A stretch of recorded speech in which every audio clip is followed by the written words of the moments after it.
So hello everyone and welcome to our customer webinar for October.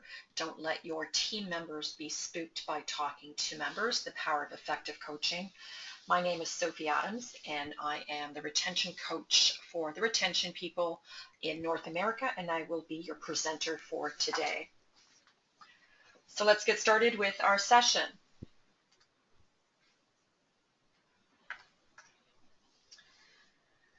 So while many things have improved in our industry over the last few years, one area that remains disappointingly average is the level of service on the gym floor, which I'm sure I don't need to tell you inherently affects your member retention. There are a number of things that influence and affect the level of service provided in your clubs, such as, are you recruiting well from the start, or are you just hiring to fill spots? Do you have the right people on your teams? Do you have the right people in the right positions? Do you know your team's strengths, and are you using your team's strengths effectively? Do you have effective and well thought out training for your new recruits and effective ongoing training and coaching? Do you know your staff's long-term goals, and are you helping them work towards those long-term goals? Do your team members have the support and encouragement they need to be successful? And most importantly, what is the leadership like? So today we're going to touch and focus on some steps to help you as managers and leaders help your staff approach members in your clubs. We're going to look at why it's important for your staff to talk to members and why it's important for members to be talked to, some quantitative research on why talking to members is important, how to get buy-in from your teams on this, who to approach, tips on how to have a successful coaching session, and tips on how to approach members on the floor.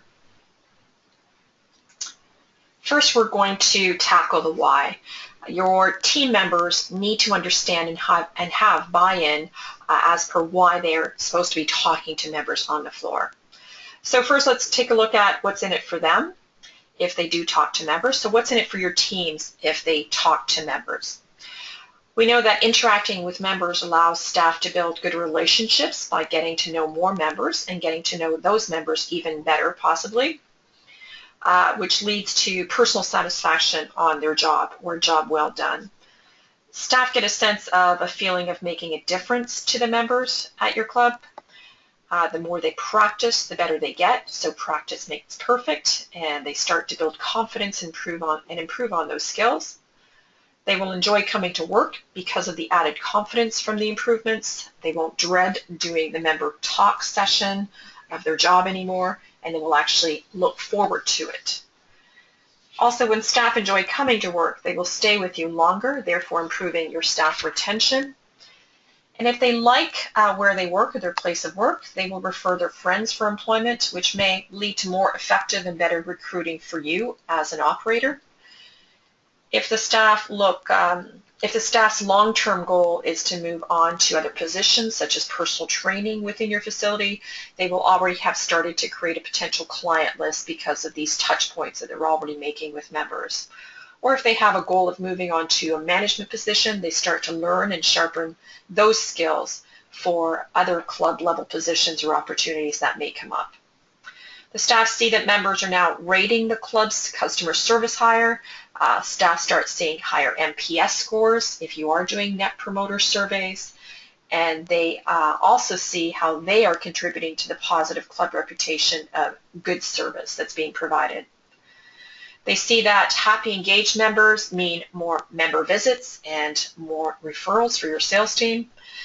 They see the more time members spend in the club potentially translates to more revenue opportunities in other club services, such as personal training, if you have a juice bar, if you have a massage therapy area, if you have a spa, etc. And more revenue for club may translate in the staff's minds to higher wages, better benefits, club improvements, etc. So now let's take a look at some of the benefits of staff talking to members. What are the benefits to the members as staff talk to them? Members are now meeting and getting to know more staff by name.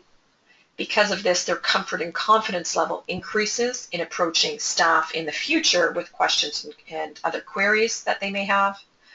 Members become more empowered around their own health and fitness because they're starting to get more confidence and by getting more guidance from staff and help from staff, which then influences and increases their attendance.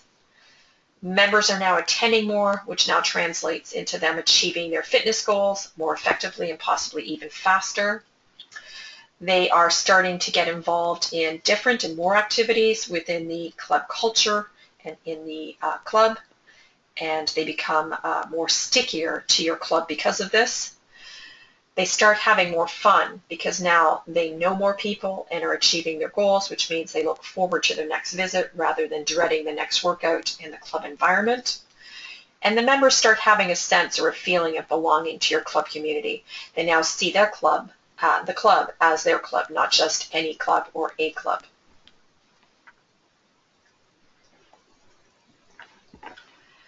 Taking a look at some of the quantitative why research and getting your staff buy-in. If you ask your team members, they will tell you most members don't want to be talked to, and they just know that because members tell them that.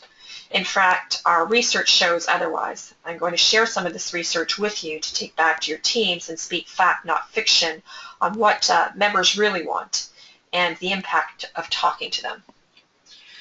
We learned that through the research, the majority of members say they value staff speaking to them.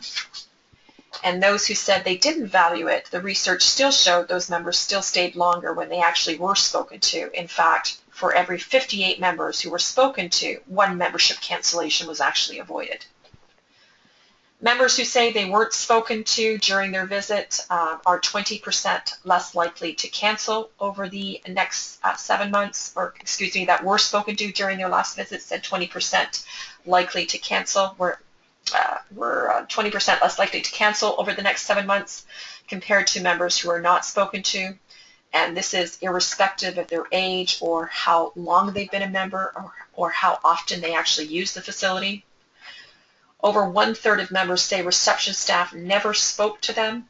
And as a consequence, these members who were never spoken to were twice as likely to cancel their membership each month compared to members who were spoken to occasionally. Which means each time a reception staff speaks to a member rather than just letting them walk by, the risk of those members canceling next month is reduced by half. We also saw statistical data that newer members reported the highest percentage of not being spoken to. And ironically, these are the members that are most at risk, the ones who use the club less frequently, who are not familiar with the facility, who haven't created good habits, and who are most at risk of actually dropping out. Not speaking to these members compounds their already high rate of cancellation. If staff, or rather just reception, had spoken to all members at least occasionally, we estimated that 30% fewer cancellations would have occurred during the 7-month follow-up period. So to create and achieve a culture of change, there has to be a very strong belief from you and your team members that talking to members is desirable and necessary. So sharing information like this is imperative, especially if you're employing Generation Yers, so those staff members who are at least 26 years of age. This generation won't be told what to do. They need to understand the why. You need to show them why it's important.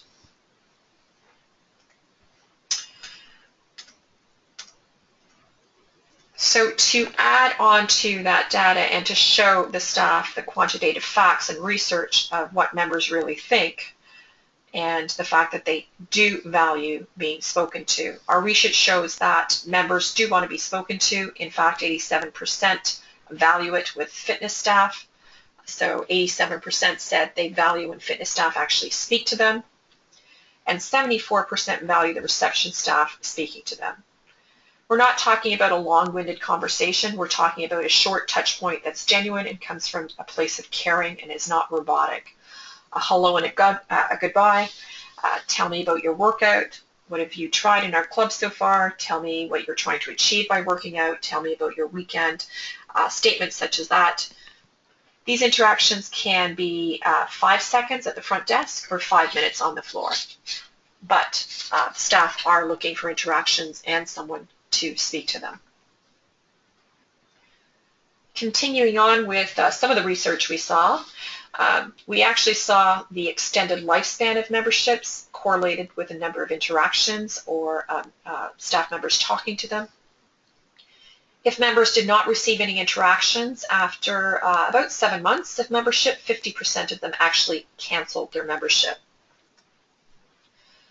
But then if staff talked to members a minimum of 1 time and up to 3 times, we saw 50% cancellations after 11.5 months. So you saw an extended membership life of almost 5.5 months just by talking to them only once. And if there was an interaction or if the interactions were increased to a minimum of 4, we saw 50% cancellations after 18 months of membership. So the membership was extended by another 11 months compared to the 0 interactions.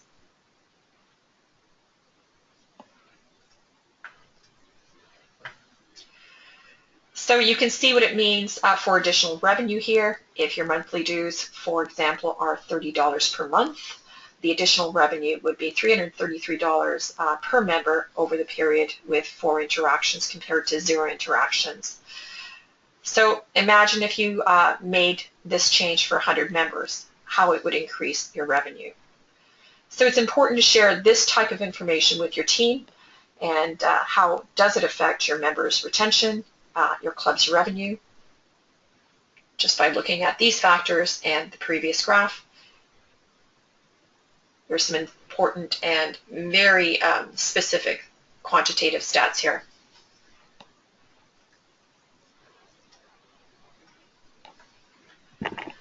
Let's look at the who. Which members should we talk to and why not talk to all the members? Well, ideally, you would want to talk to all members all the time, but this is not realistic.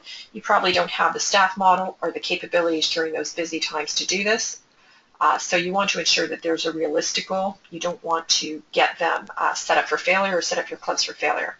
So focus your staff or your team's time on those members that are at the highest risk of potentially dropping out. The members that will provide you the biggest bang for your buck or the biggest impact long term. Keeping members longer is more cost effective, as we all know, than recruiting lots of new members month over month. Don't get me wrong, you still need to add new members, but a bigger focus needs to be put on keeping members longer, extending their membership life, as you saw in the previous pages of the graphs. Many staff will insist or will tell you that they do speak to members, and maybe they do, but they are probably speaking to those same old regular members that everyone knows, or people they like, or they're most familiar and comfortable with.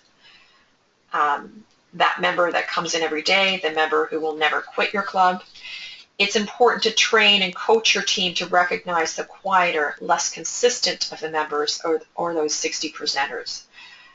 These are the more likely the newest members within your facility, members who are less confident in the gym environment, who don't ask for help and just come in and train without getting involved in other club activities, who attend less than 1 time per week. These are the members who are more most likely make up your highest attrition numbers. If you have our Interact product or Interact software, these members are very easily identifiable through that software. If you don't, it's easy to identify them by taking a walk on the floor with your team members, point out which members you believe may be in that category, then have your staff do the same and find out if they're on the right track. I'm not saying you should never interact or talk to other active members, but you should put the biggest focus and staff attention on the new and high-risk members. The talking and approaching scale should be weighed much heavier on these risk members, the new members, and the ones that are higher risk. So if we take a look at the how, public speaking is actually rated as one of the #1 fears for most people. While few will admit this, for many the idea of approaching a stranger that they have little in common with and then starting a conversation rates up there with public speaking.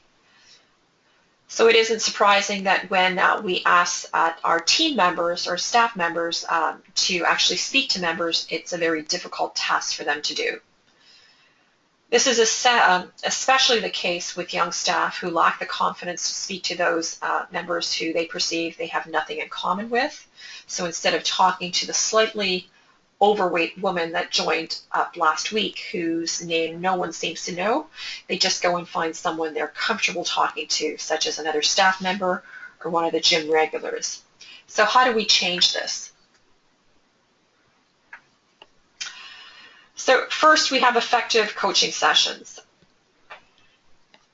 And you must earn the respect of the Generation Yers, which means you as managers must walk the talk.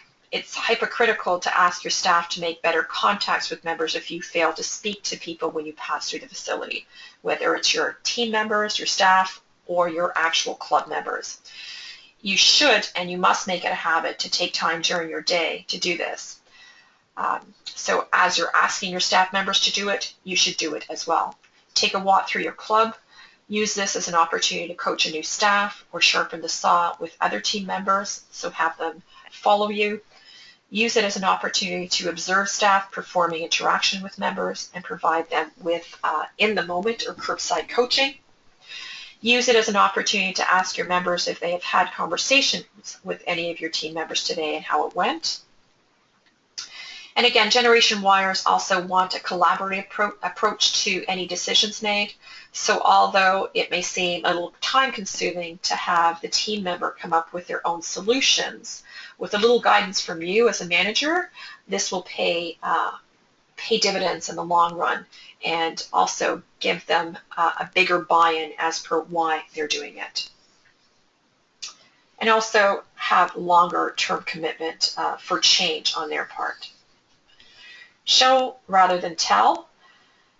Teach deliberately what you instinctively do. Show them how to do it. Don't just tell them. Again, walk the talk. Walk in your team members' shoes. Allow them to see you may also struggle. After all, you're human as well. But you push through with solution, and you always learn from your experiences. Again, get out on the floor and show them that you are confident, comfortable, and an expert in what you're coaching them. And then allow them to show you how to do it as well. Coaching is about asking questions, a collaborative approach to problem solving. Asking questions and helping the team work out their own solutions allows for continual growth and continual learning. You want to make sure that you ask questions that have them reflect on their own performance. This gives you the opportunity to see if there's an area where what you're seeing and what they are believing needs to be aligned. Ask questions on what areas are challenging to them. This will allow opportunities to help formulate a plan to provide additional support or additional training. Again, Generation Yers want a collaboration approach to any decisions made. Allow your team members to highlight their own areas of strengths and weaknesses with feedback from you if they're not aligned with what you're observing. And during your coaching sessions, you must have positive body language. You must have positive eye contact, and you must be present. Don't be or get distracted. It's important that staff know you're taking this time just for them, and they're important to you.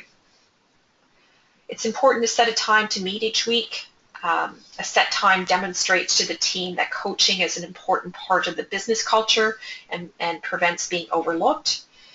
It shows them that you're investing in them by taking the time for them. You're investing in their improvements and opportunities for growth. It's an opportunity to continue to talk about their goals.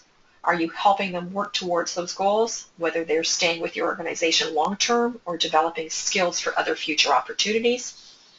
Having set meeting times allows for continual practice, providing and giving regular feedback until the behavior that you want to see is evident at all times. It allows for continuous evaluation. You need to role play and repeat until they get it perfect. Having a process for consistency and making it easy to follow. A set process of coaching sessions will allow a consistent approach to the session and for you to document and the staff member to document to ensure nothing is missed. You need to create the process that works for you and your team and use it for all coaching sessions, whatever that process is.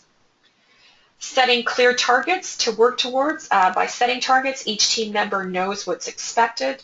There's no gray area. They know the part they play in the larger club goal and what they need to do to ensure club success.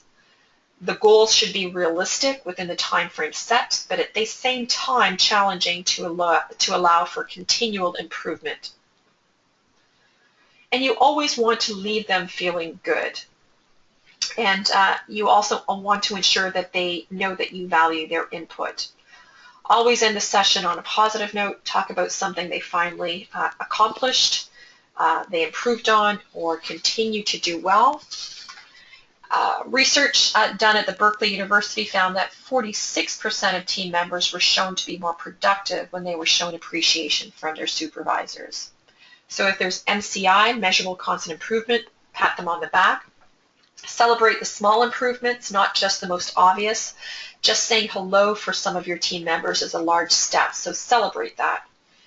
It costs absolutely nothing to give a simple smile or a pat on the back to your team members, but the returns are endless for you and your facility.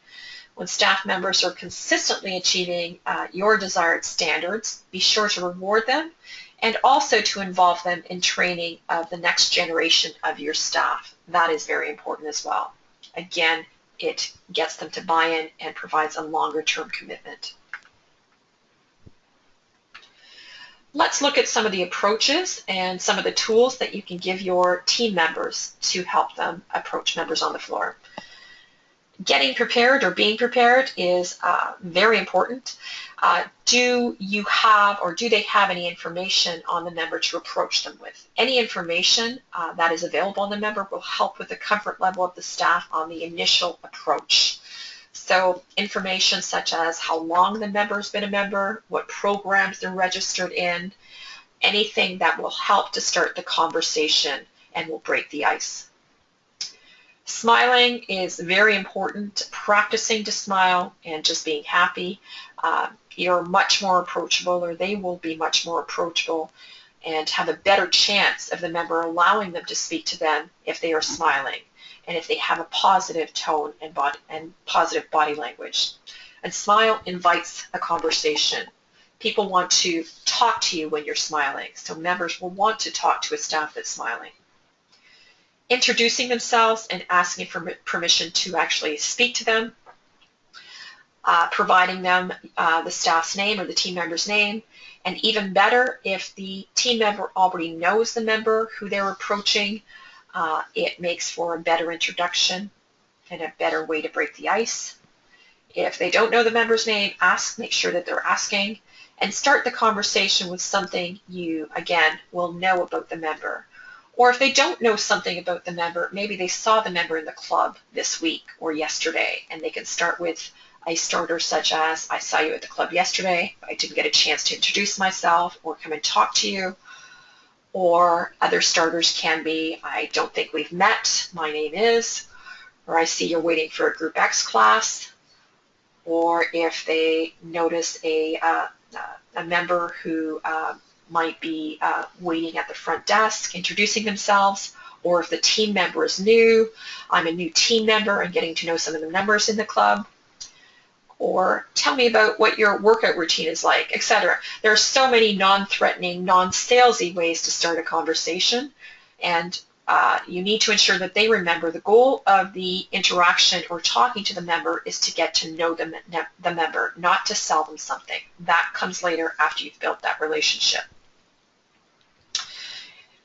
And building rapport. Teach a staff to be aware of how they are standing, the words they use, their eye contact, their body language, their voice quality. So let's talk about eye contact first. Constantly looking around and not focusing on the member tells that member that they are not interested. So make sure that the eye contact, they understand eye contact is very important. But again, that doesn't mean that if another member is walking by as they're talking to the member, there's no reason why they can't say a quick hello. Words represent 7% of what actually influences a behavior. So it's not what you say, but rather how you say it. You could be the most knowledgeable of team members, but how you say whatever you're trying to say is going to influence a member's positive or negative feelings towards them. So help your team members change negative words and negative phrases to positive. They shouldn't be using the word should, or try not to use the word should. For example, saying to a member, you should do this or you should try that. You're not getting the member to actually commit. Although you're getting the member, they're getting the member to recognize they need to make a change. Using the word should does not enable the member to find a solution to their obstacle. Rather, they should be using phrases such as, what you need to do differently is. Other phrases to be changed, changing things like, why don't you try to get into the gym twice this week? Changing that to, how can we get you here twice this week? This will help the member think and agree on a solution. So instead of asking them to try, get them to commit to get in that week. Other statements like, you're not doing that correctly or you're not doing the exercise correctly should be turned around to, can I show you a more effective way to do that exercise? Or saying things like, you haven't tried a class yet, changing that phrase to, I suggest we get you into a group fitness class. What about Monday or Tuesday? So a lot of ways to change negative phrases and negative words and turning them around to make them more positive and provide a more positive interaction with that member and a more positive response. Voice quality. How you say something is 38% is a 38% influencer of members' response. You can say the same thing to a member, but the tone quality of your voice being different will influence them negatively or positively towards you. So making sure you have a happy tone of voice. And the physiology or the body language represents 55% of what influences human behavior. So this is prime important when you're standing in front of a member. So having their arms crossed, slouching, sitting, fidgeting, moving around constantly, etc., will tell the member that they really are not interested and you're in a hurry or they're in a hurry to move on. Smiling, having an open stance, open gestures, leaning in, nodding in agreement when necessary or when possible, imitating or mirroring the gestures of the member where possible again. This will show them that you're engaged or that they're engaged and you want to hear more and you're interested in what they're saying and you're present. And most important is to understand that you and your staff members need to understand that each member is different. So they need to differ their approach to different member types. You need to communicate to your member in a way that they're most comfortable with. So for example, if your approaching member that you can see or you can feel or you know is shy and soft-spoken, and you're very animated, very rambunctious, and very loud, you need to take it down a notch. Take it down to their quieter, softer level when interacting with them. You don't want to scare them off or want them to be overwhelmed. And on the other side of the coin, if you have a member that's very rambunctious, very animated, and you're a little bit quieter or softer, you need to move up to their level, become more animated, become a little bit louder, so that you have something in common with them with regards to that. The Queen's method of actual communication or of talk is to ask an open-ended question first, starting with what, why, how, tell me, then a closed question, such as, have you tried a Group X class, to get a yes or no answer, and then a statement such as, what day is best for you to try a class, Monday or Tuesday? So you have open-ended questions, then a closed question in the middle, and then a statement to finish it off. The goal is to have a short conversation when possible. Obviously at the front desk, it may be a 5-second hello and goodbye with a bright smile, but on the floor, it should be a little bit longer, maybe a 5-minute talk with that member, and then moving on, having that conversation, being present with that member and moving on and having a conversation with someone else. Again, asking questions to start with what, why, how, tell me will allow them to, the member to tell you a story. and get them more engaged and wanting to talk to you a little bit more. The members should be doing 80% of the talking, and the staff should be doing 80% of the listening. Be in the moment and make sure that they are listening intently. Listening, but more importantly, hearing what the member is actually saying. They need to know that you care, that they care, and you're hearing and understanding them. This also will allow you an opportunity to really drill down into how you can advise and recommend or help them or just agree with them on what they're actually doing within the facility. Teach your team members. They can be in the moment with a member, but again, also teach them it's all right to say hello to another member that's walking by and may say hello to them as well. And it's an opportunity for them to actually introduce potentially the member that they're speaking to that member that's walking by. So to create a social atmosphere and getting that member to meet another member as well. Look to include socially motivated goals into the conversation. Members with just physical goals like losing weight who are not making progress are much more likely to cancel in their first 6 months compared to others who have more socially motivated goals. Socially motivated goals like making new friends or meeting new people. Get these socially motivated members involved in group fitness classes, group training, on your social media pages, again, meeting other members within your facility through the conversations or the talks that you may be having with another member on the floor, anything that involves group interactions so they can meet more people.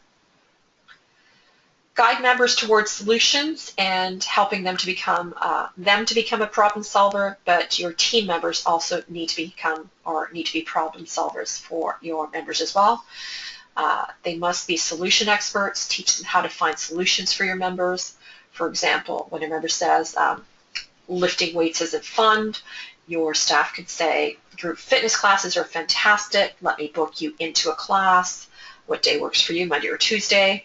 Or if the member says, I don't have time to work out, the staff member can change that to how would you like to get the results in half the time? Let me book you in a consultation with a personal trainer. Or if a member says, I really like to do cycling classes, but I'm new and I'm not sure I'd be good at it, your team can provide the solution of saying, that's not a problem. We have an intro class. Let me book you in, and I'll actually come in and show you how to set up the seat and introduce you to the fitness instructor. So a lot of ways to provide solutions with members. And ending that conversation, that talk, by thanking the member, thanking them for their time in being a member. Let them know that they look forward to seeing them again. And again, the goal for the staff is to remember the member's name and make the member feel comfortable about approaching them or any other staff in the future, and have a member commit to their next visit. So when are they coming in next? And the member should also remember the staff's name after the conversation. That's critical as well. So some final tips to help you through.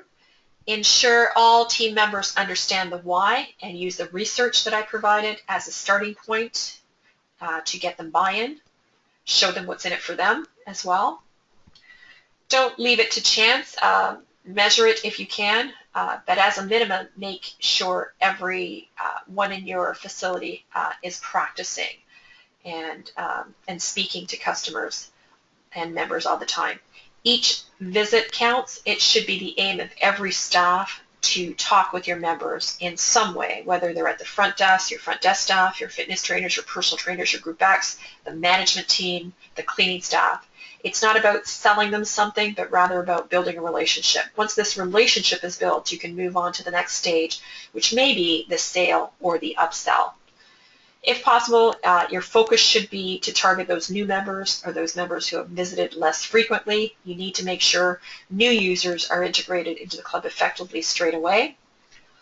All staff, at the very least, should be offering a warm welcome and asking when the member will be coming back. These are service basics. And review your recruitment processes. Are they working for you, and what can you change? Leading by example. As managers, show, don't tell them. Once a week, if not more, get out on the floor and coach your team members in the moment. Meet some members yourself. Show the team members that you also are doing what you expect them to do. Continued training and coaching is essential. Create scripts for your floor staff. Why is it with sales staff we expect them to gain referrals from each new membership? So we spend time training them to achieve this, what to say, we provide them scripts, how to handle objections, and so on. And importantly, we also measure the results. Customer service and floor staff training should involve providing sample scripts as well of what to say when approaching the members and role-playing this regularly. The key with this stage of role-playing and training them, as a lot of training is making it fun for them. And also ensuring that you're measuring it just like you do with your sales staff. Team meetings are very essential. Make them regular and consistent. Always be prepared. Have an agenda. Communicate your current goal status. Congratulate for work well done. Opportunities for group training, but make them regular and consistent. Nothing is more effective than a live one-on-one conversation with your team or a team member. Make sure that you're doing in-the-moment coaching, catching them doing things right or correcting immediately on any missed opportunities. And last but not least, thanking your team members for everything that they actually do.